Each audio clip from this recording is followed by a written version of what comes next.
So we're gonna spend a few minutes talking about Monkey D. Luffy and my main man, Charlotte Katakuri. And we're gonna talk about this fight because I've had some issues when it comes to certain things in the fight, understanding a few things that I think I understand now. I have a better understanding of them now, but I'm still unclear of. And things I've seen some folks say, but I'm pretty confident that they're wrong or they're right. So basically, this video is to get my thoughts in order when it comes to this amazing fight between Monkey D. Luffy and Charlotte Katakuri, and hopefully giving you guys a sense of order as well if you're confused on anything in particular when it comes to this fight. And the first thing I want to start off with when it comes to breaking down some misconceptions about Monkey D. Luffy vs Katakuri is, at this point in time, Monkey D. Luffy is not seeing the future like Katakuri is. This is not only confirmed via scanlations, but also the official Viz translation. Now, you can maybe argue in a sense, well, Luffy is seeing the future. True, but false. And that's gonna sound weird, but I'll put it in layman's terms. Katakuri can see the true future. Katakuri has true precognition, whereas, as I say, the de facto future.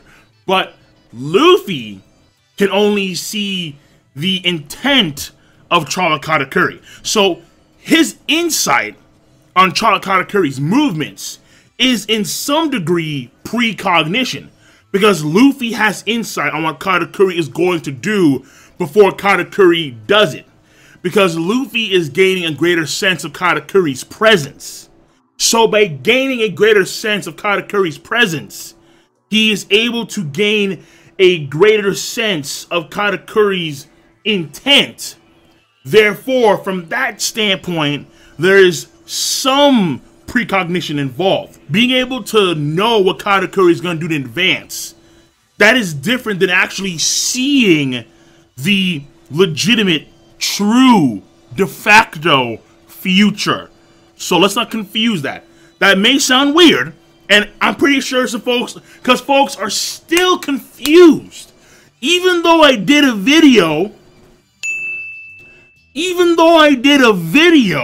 breaking down Kenboshin Haki and its spheres and how they correlate with each other, there are some folks that are still confused about that. And I understand, because Ichiro Oda is very vague. And it's part of the appeal of One Piece, because Oda is vague on a lot of things, but at the same time, it's like, can we please be a little more specific? Even with Devil Fruits, there are some things that are fairly vague. But when it comes to Haki, even more so. So I did a video on that. You guys want to check it out, and I break it down into, I would say, in very good rational terms when it comes to the subspheres of Kenboshin Haki. But Luffy is not seeing the true future, per se, like Katakuri. He gains some precognition through being able to sense Katakuri's presence to a great degree by gaining insight on Katakuri's intentions. But that only pertains to Katakuri. If a random boulder were to fall through the sky, Luffy couldn't see that coming, but Katakuri could see it coming. That's the main difference here. So that's number one when it comes to some misconceptions about this fight. Number two, without question, Katakuri has been nerfed in this engagement between himself and Monkey D. Luffy. Without question. Now, granted, compared to Cracker, compared to Flamingo, it's far more admirable how Ichiro Oda went about it, but without question, he's been nerfed. And the main thing here is Flampe. Now, I know a lot of folks still say to me, King, how can you say that Katakuri's been nerfed when X, Y, and Z happened and now the fight should be on even terms? Here's the thing. Where is Katakuri's spear? Oh no. Katakuri's spear spear is nowhere in sight. And that matters a lot. Why? Because if Katakuri, and we've seen it before, I guess you could say, if Katakuri is able to, let's say, overwhelm Luffy's haki with his own attacks or his own haki. So we've seen Luffy and Katakuri clash fist, and Katakuri has the edge / block mochi, while Luffy has whatever he has going on. And in many cases, Luffy's saying, ow, or you can see him visibly in pain because of the impact. That is blunt force. And because Luffy is rubber, he does nerf a certain degree of blunt force. Even if the armored haki of Katakuri can overwhelm the armored haki of Monkey D. Luffy, and his attacks can overwhelm Monkey D. Luffy through his armored haki, he still has that natural rubber durability. Let me add this addendum to be very, very clear when I say this. If Katakuri, whether it be a edged block mochi fist or a peerless donut fist, if he hits Luffy into something, Luffy is taking damage from the impact of the fist, but he's not taking impact from being hit into something. So if Katakuri punches Luffy into a giant mirror world column, Luffy's taking the damage from the punch, but not from the mirror world column, because Luffy's body is rubber. He negates that environmental damage, unless the environment itself is manipulated so Luffy can take the damage. And this normally tends to happen when you're dealing with blunt force, because when you're being hit by someone like Katakuri's punch, you're going to get sent flying back into something, odds are. And in Luffy's case, whatever he gets sent flying back into doesn't matter because, again, Luffy's rubber. However, that is completely negated if the spear bypasses the armor haki of Luffy. If the spear bypasses the armor haki of Luffy, well, we see what happens. What happens is, boom, he has a hole through him. Katakuri is many things. He's a duffel user of high standard. He is a very good marksman with his jelly beans. He's also a spearman. Okay? He has a famed weapon, and he's not using said fabled weapon during this engagement. He's not. Which means that Luffy no longer has to worry about any attack that has massive penetrative force. Consider this, for example. It's like taking away one of Zoro's swords in the middle of a fight. Zoro, in order to be at maximum power, has to have all three of his swords. Like, that's the reality. That's the reality. In order for Zoro to be at max power, he has to have all three of his swords. But he does not. He has 2 swords. Well, then Zoro's not at max power. Same for Katakuri. Katakuri's overall combat ability is not being showcased during the end segment of this fight, and now that spear is gone, even when Katakuri is able to break or overwhelm the armor haki of Luffy, the attacks don't have penetrative power like the spear does. That's just facts. Number 3, Gear 4 Luffy, during this engagement, has always been on Katakuri's level. And that's something that at first I thought, but no, it's true. Because I went back, before I continue on with this video, I went back and I reread the entire fight between Katakuri and Luffy via the Viz translations. That's what I did. And of course, we do trust the official Viz translation more than we do scanlations, obviously. And I really wanted to rein in my thoughts on this fight. So for the past day, that's what I did. When you look at what Luffy said in the Viz translation during the first half of the fight, when Luffy goes bound man against Katakuri, Luffy says this, and I quote, "Your armored haki defense that was so tough before can't stand up to Gear 4. That's what he says in the Viz translation verbatim. Snakeman does not put Luffy over Katakuri, it puts him at Katakuri's current level. That's how it works. The main issue with Luffy and Boundman was clearly Boundman has the force to even break through Katakuri's block mochi guard. Katakuri blocked, but Luffy was able to punch through his guard. But once Katakuri was focused, Luffy couldn't touch him anymore. So even though Boundman had enough power to break through Katakuri's guard, Katakuri, right back to being focused, mochified through the attacks, and now Luffy no longer could hit him. But Gear 4 was always on Katakuri's level. The issue was actually hitting Katakuri. Until Luffy goes back into Gear 4, Luffy is nowhere near Katakuri's level. That is the power-up that Gear 4 is. But the only main issue with Gear 4 is that Gear 4 has a time limit.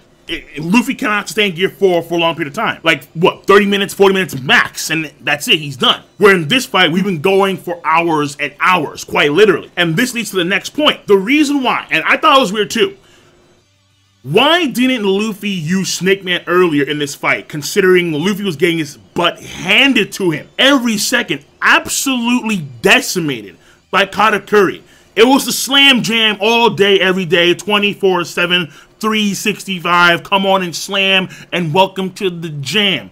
Katakuri had the theme song going for hours, and Luffy couldn't do a thing about it.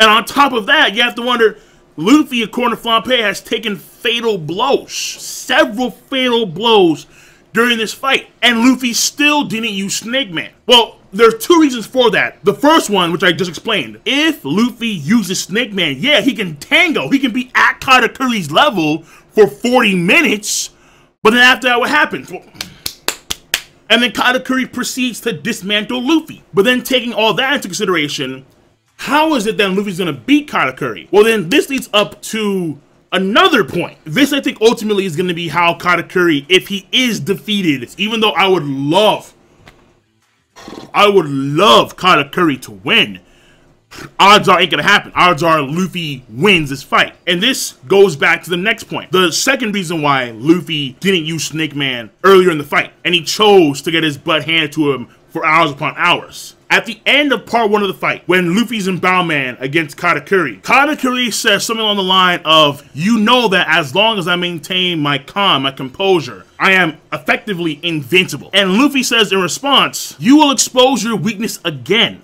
You are beatable. At the end of part 1 of the fight, Luffy basically states what his main MO is. And on top of that, he thinks about it before he goes in for round 2. Luffy knows that Katakuri's Kamboshin Haki at some point will give way. So from this standpoint, it is safe to assume that Luffy has been using a certain degree of tactics when it comes to deal with Katakuri.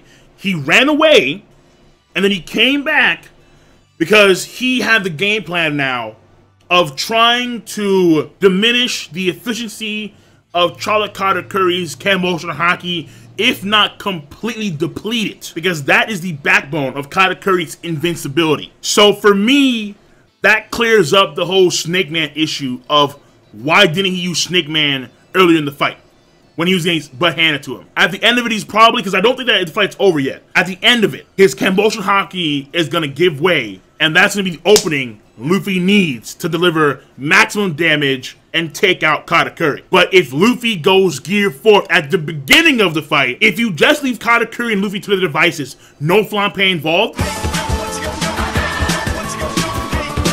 Katakuri hands down destroys Luffy. So again, it's how Oda has orchestrated this fight to where Luffy and Katakuri are now more than ever on a level playing field, because even though Gear 4 can deliver the necessary goods, it can't do so for a long period of time. And for Katakuri, you gotta go a long period of time before his Kamboshin Haki starts to waver. So once again, for me, I was confused about that, but after reading the fight, I understand now. Okay, I get it now. Luffy, in order to get Katakuri to a certain point, he had to weather the storm that was Charlotte, Charles Barkley, Katakuri. And those are the things so far in this fight that I understand, for the most part. Now, fairly briefly, before I end the video, there are still 3 things that I don't fully understand, that I'm on the fence with. The first thing is most definitely, Luffy in this fight has displayed Whitebeard level of endurance and stamina. It's like, dog, mainly endurance. Because again, you take Flampe's words at face value. Luffy has taken already several fatal blows. Luffy took that massive blow to the abdomen and still is able to fight for a long period of time afterwards and still go into Snakeman. Insanity is. Like, it's insane. To me, jaw-dropping. Luffy has displayed Whitebeard tier level of endurance in this fight. Like, it's crazy. Nuts. Why? I don't know. But here we are. Several fatal blows later.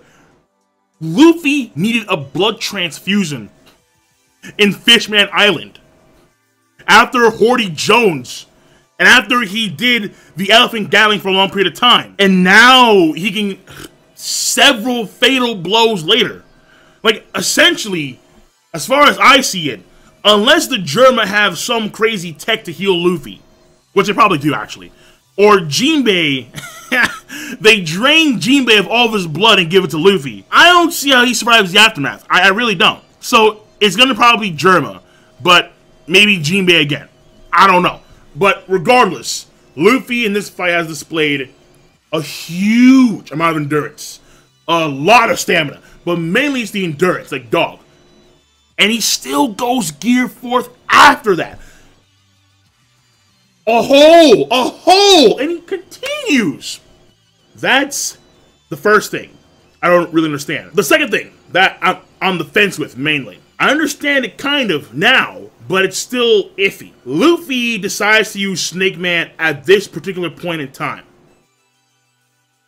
Why? There are no clocks in the mirror world, so Luffy has no idea what time it is on the outside. But it's an hour away from the meetup time. But yet he chooses to go Snakeman now. And previously, I thought that it tied to A, the reason why we were going through all this Kambosho no Haki training, if you would. Or B, his current body's condition, which is why he could go into Snakeman now. Where his body had to be in this condition, exhausted, and like a hole through his abdomen, and stuff like that, in order for him to go Snakeman.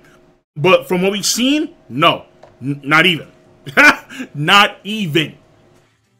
So why Snakeman now? And so far, the only thing I can say is maybe because Luffy, at this point in time, he is genuinely so on his last leg. He can't muster any more strength. He's taken the slam jam for hours. This is the last final push that he has in him. And it's going to be Snakeman. That is the only reason why I can think of Luffy using Snakeman now. Now, before we get on to the last thing, I do have an addendum for this particular part on the timing of Snakeman. Now, this, what you guys see before you, is the official Viz translation of chapter 894. And these two pages are very, very vague pages. Again, Oda likes doing this sometimes. And it's even vaguer when you have Kambosho no Haki stuff going on between Luffy and Katakuri. Now, like I said before, when it comes to time, there's no way Luffy knows what time it is because there's no clocks in the mirror world. However, there was a big thing with a lot of people. I know I was talking to Dustin Reacts about it. I think Roger too during a stream on Dustin's channel. Shoutouts to Dustin Reacts. We were talking at one point about this particular panel right here, I believe so. And this panel via Scanlation says, "Ah, that's right."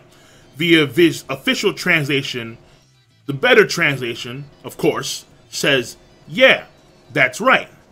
Now, this is in between Katakuri yelling at Luffy. So Katakuri saying, "What's wrong, Straw Hat? Is this ... Yeah, that's right, all you've got." Now, initially, when you read it, you can't think to yourself, at least via Scanlation, you think to yourself, so is Luffy recalling something? Either, again, A, the time, which makes no sense, but what else could Luffy be recalling? Because when you have Luffy say, "Ah, that's right," it sounds as if like he's recalling something. And the only thing that you could think of at that point in time is he's recalling Snakeman, which is, well, a bit ridiculous if we just recall he had Snakeman. However, considering the whole Kambosho no Haki dialogue and how this panel cuts in the middle of Katakuri mid-sentence, you can also see it now. I think you can. You can see it now as Luffy responding to Katakuri. Because he cuts off Katakuri because Luffy's been focusing for the past, I don't know how many hours, on honing his presence Kambosho no Haki and gaining greater insight on Katakuri's intent. So if the Kambosho no Haki effect is still going down, then Luffy knows what Katakuri is going to say. Because Luffy has insight on Katakuri's intent. So when Katakuri is saying, "What's wrong, Straw Hat? Is this..." and then mid-sentence mumbles to himself, but kind of cuts him off because Katakuri can sense that with its own Kambosho no Haki. And then he says, "Yeah, that's right, all you've got, then Katakuri just stops. He stops right then and there. He's actually surprised. He stops, kind of thinks to himself, then he says, yes, I accept. Then Luffy says, it's time to end this. Then he continues, if you can, and then Katakuri says, I've already answered that. What has he answered? He's already answered the statement or the question that Luffy had. And I think it happens here. I think it happens here because the mumble continues. All right, just call me crazy for a second. But the mumble continues. Like Luffy's talking to himself. But Katakuri, again, via his own Kenbochi Haki, he can probably sense that. So when Luffy says, yeah, that's right, I do have something else in store. Not as if, like, he remembered, or more so, yeah, I do have something else in store. I'm not done yet, bruh. We still have things to do. And then Katakuri says, you know what, fine, yes, I accept. And what he accepts is allowing him to go into gear for Snakeman.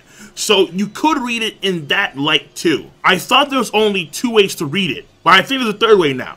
Again, this whole, these 2 pages are vague. Very, very vague. But I can kind of see now as Luffy responding to Katakuri about him having Snakeman and Katakuri accepting that and already answering him, and Luffy knowing that Katakuri had already answered him because Luffy has great insight on his intent. So it does get weird, but you can kind of see it in that light too. If you see another way, let me know in the box down below. And then finally, the Kenbochi Haki.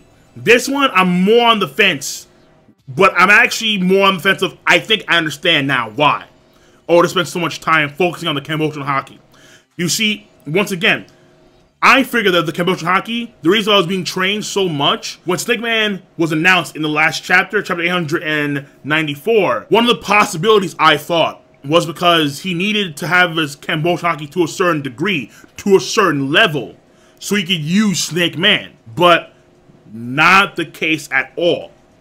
So then why? Was it simply because Luffy wanted to get on Katakuri's level of Kenbochi Haki that we spend so much time focusing on Luffy raising his Kenbochi Haki level?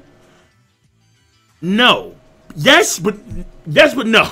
Yes, but no. Yes, because Luffy wanted to do it. And when the main character says, I want to do this, I need to do this, odds are it's going to happen. But no, because the Kenbochi Haki that was raised over the course of this fight allowed Luffy to survive Katakuri's onslaught for a far longer period of time. And I think ultimately that's the reason why Oda did that. Again, it's not confirmed or stated. But when you look at the fight itself, Luffy knows that he cannot use Gear 4th again so soon, because if he does use Gear 4th again so soon, after Gear 4th is over and Katakuri is still in good condition, Luffy can't compete. 2 seconds, that's all he needs, and the fight's over. There's that part of it, and then there's the part of it where if Luffy, and I think there's evidence for this in the actual Viz translation, and I'll also say in the scanlations, if Luffy had this game plan, and he probably did, of dwindling down Katakuri's Kenbochi Haki, you have to be able to put Katakuri under the pressure and stress, but you have to survive his onslaught. Luffy was dodging a lot of Katakuri's spear attacks, and according to Luffy, he said that it was doubly as hard, or twice as hard for him to dodge his attacks, because he knew if that spear hit him,